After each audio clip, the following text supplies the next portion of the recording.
तुमचं दिल्लीमध्ये अधिवेशन होत आहे, काय अधिवेशनामध्ये काय काय असणार आहे, कशा पद्धतीचं आयोजन आहे, कोण कोण येणार आहे, त्याची थोडी माहिती आहे मराठी. नाही, दिल्लीमध्ये 22 तारखेला 22 डिसेंबरला हे राष्ट्रीय अधिवेशन होत आहे. 22 राज्यातून लोक येणार आहेत आणि विशेषतः शेड्यूल ट्राईब बीची मागणी आमची आणि त्यानंतर रोहिणी आयोग लागू करा म्हणून ही मागणी आम्ही पुढे करणार आहोत. एक वेगळं कल्चर आणि आपण त्याला म्हणतो ना विविधतेतून एकता असा हा समाज आहे. याची बोलीभाषा संपूर्ण देशामध्ये एकच आहे. त्यामुळे या बंजारा समाजाचं हे अधिवेशन अत्यंत महत्त्वपूर्ण आहे. अनेक केंद्रीय मंत्री येणार आहेत आणि आपल्या महाराष्ट्रातून सगळीकडून आम्ही मुख्यमंत्र्यांना बोलवलं आहे. इथले केजरीवालजी असो किंवा आपले पंजाबचे मान साहेब असो, आपल्या महाराष्ट्राचे एकनाथ शिंदे साहेब असो, या सगळ्या मुख्यमंत्र्यांना आम्ही आमंत्रित केलेलं आहे. किशन सिंगजी रेड्डी जो इथले कल्चरल मिनिस्टर आहे, केंद्रीय मिनिस्टर आहे, ते पण येणार. आपण अनेक वर्ष खासदार होता, काल जी घटना झाली संस्कृती उडी मारण्याची, त्यावर आपलं काय वाटतं? नाही बघा, हे तर उघड झालं आहे आता की देशामध्ये बेरोजगारी आहे आणि बेरोजगारांच्या एक प्रतिनिधी स्वरूपात त्यांनी उडी मारली असं म्हणायला काय हरकत नाही. आणि बेरोजगारी बरोबरच आरक्षणाचे प्रश्न आपण बघितले की पूर्ण देशामध्ये आरक्षणाचे प्रश्न आपण मणिपूरमध्ये बघितलं. काय होतं मणिपूर हे आरक्षणच होतं, बेकारी आरक्षण.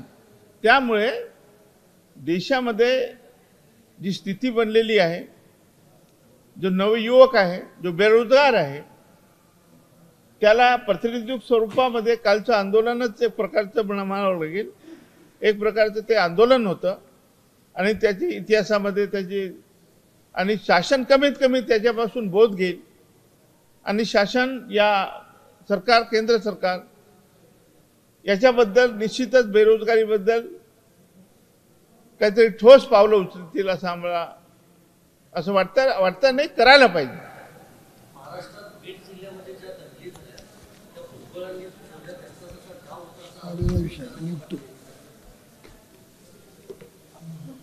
नाही, दंगली याचा आधीच झाल्या, म्हणजे तो आंदोलनाचा एक भाग होता.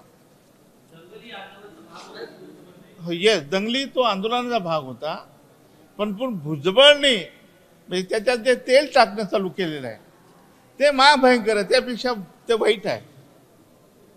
कारण सडनली काही आगी लावल्या तर त्याचा तर आम्ही निषेधच केला. आम्ही त्याचा कोणी पुरस्कार करणार नाही.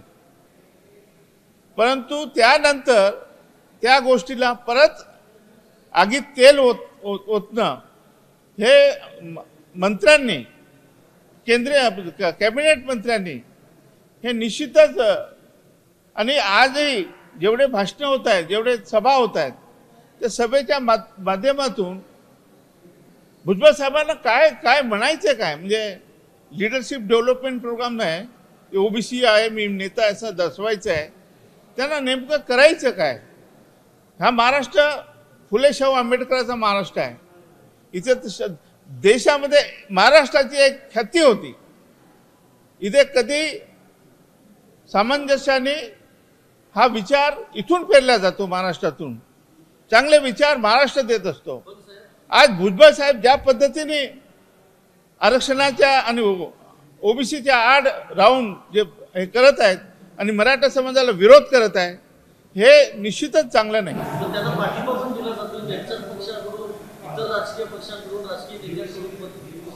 हे सगळं मतासाठी राजकारण चालू आहे की ओबीसीला सुद्धा आपण जवळ केलं पाहिजे आणि इकडे मराठा समाजाला सांगायचं मराठा समाजाला आमचा विरोध नाही असंही म्हणायचं आणि 50% अनेक धक्काही लागू नका म्हणायचं. म्हणजे नेमकं तुम्हाला म्हणायचं काय? तुम्हाला मराठा समाजाला आरक्षण द्यायचं आहे आणि इकडे म्हणता की ओबीसीला धक्का लागला नाही पाहिजे. धक्का लागल्याशिवाय तुम्ही आरक्षणच देऊ शकत नाही. आणि म्हणून त्याच्याही पलीकडे जाऊन मी नेहमी सांगतोय की मराठा समाजाला आरक्षण देता येईल, 50%च्या आत देता येईल आणि ओबीसीला धक्का पण लागणार नाही. सब कॅटेगरायझेशन ही जी संकल्पना आहे, रोहिणी कमिशनची जी संकल्पना आहे, आपल्या महाराष्ट्रात पूर्वीच झालेला आहे, नवीन नाही आहे. भटक्यांना वेगळं दिलं आपण, विमुक्तांना दिलेलं आहे, धनगराला दिलेलं आहे, वंजारी समाजाला दिलेलं आहे. तसंच आपण कुणबी, मराठा, लेवा, पाटील, पाटीदार आणि राजपूत समाजाला द्या अशी माझी मागणी आहे. आणि तेच होणार आहे, दुसरं काही होणार नाही.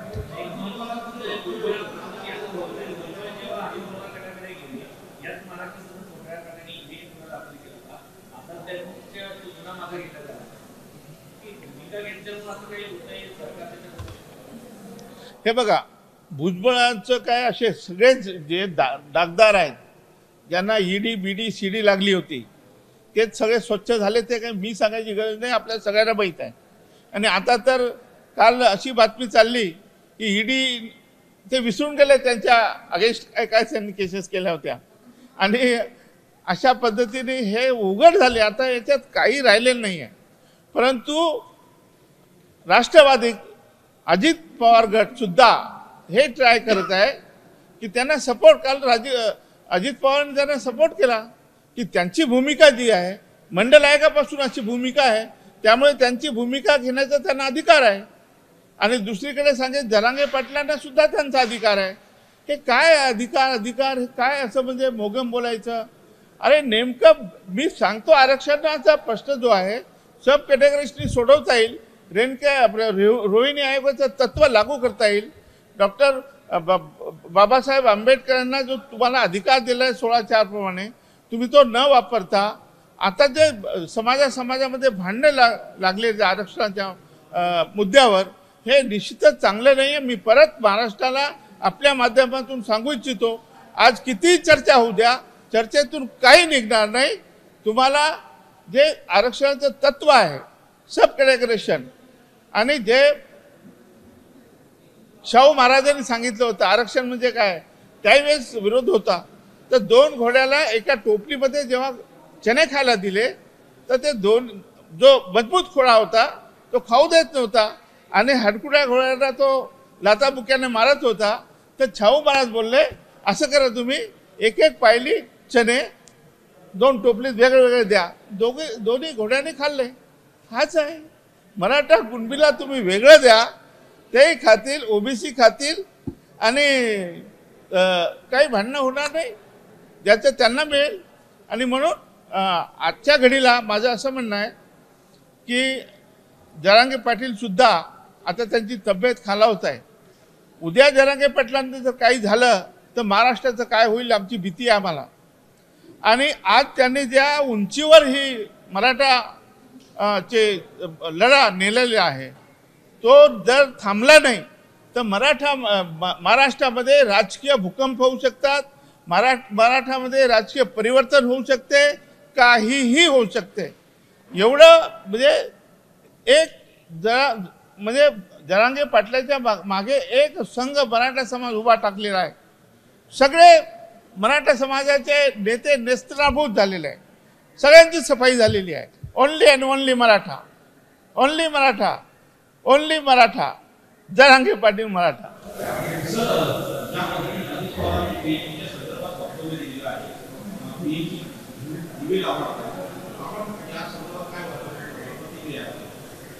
नाही, कसं काय वक्तव्य केलंय काय कळायला मार्ग नाही की या देशामध्ये, या महाराष्ट्रामध्ये का शिक्षणाला काही महत्त्व नाही का, इंटेलिजन्स लोकांना काही महत्त्व नाही का, अशा पद्धतीने म्हणजे त्यांच्या काय म्हणतो आपण मर्मावर म्हणजे काय एक प्रकारचं मीठ चोळण्यासारखं झालं. जे सुशिक्षित बेकार आहेत, जे अभ्यास करून डॉक्टरेट मिळवू इच्छितात, जे महाराष्ट्राच्या एकंदरीत या शिक्षण व्यवस्थेमध्ये ज्यांना गरज आहे, ज्यांना हॉस्टेलची गरज आहे, ज्यांना शिक्षण फीची गरज आहे, असे विद्वान जर निर्माण झाले तर आपल्या देशाची उन्नतीच होईल, आपल्या देशाचं चांगलंच होईल. पण तुम्ही त्याला अशा प्रकारचे हिनवता की काय करणार आहे तुम्ही, डॉक्टरांनी डॉक्टरेट मिळवून, अशा प्रकारचं निश्चितच कशामुळे ते बोलले, का बोलले, म्हणजे याच्यामुळे मला तर वाटतं त्यांनी माफी मागायला पाहिजे, महाराष्ट्राची माफी मागायला पाहिजे. आणि सगळ्या सुशिक्षित बेकारांची सुद्धा माफी मागायला पाहिजे. अजित पवारांवरती टीका होती की सगळेच काय अजित पवारांना शरद पवारांसारखे काका भेटत नाहीत, म्हणजे त्यांना काकांना मुख्यमंत्री पद मिळालं मात्र ते काकांचा पक्ष आणि चिन्ह सुद्धा सोडून गेले निघाले. ते खरं आहे एकंदरीत? नाही, हे तर कोणालाच आवडलेलं नाही, पण आता परिस्थिती त्यांच्यावर हे उघड आहे. माननीय पंतप्रधानांनी आजच्या दिवशी सांगणं की 70,000चा घोटाळा झालेला आहे आणि दुसऱ्या तिसऱ्या दिवशी महाराष्ट्राची चाबीच त्याच्या हातात देऊन टाकणं, हे काही नवीन राहिलेलं नाही, नवीन नाही आहे गोष्ट, आता हे सर्वश्रुत झालेलं आहे. परंतु शरद पवारच्या बाबतीत मी एक सांगू शकेल की एक उत्तुंग असं व्यक्तिमत्व, आपल्या महाराष्ट्राला एक सामाजिक भान असलेला नेता. शरद पवारला जर कोणी बोललं तर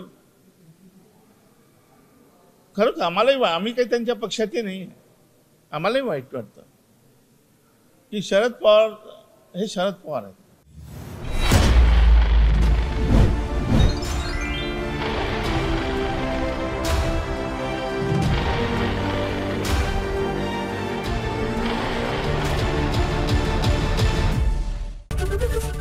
एबीपी माझा, उघडा डोळे बघा नीट.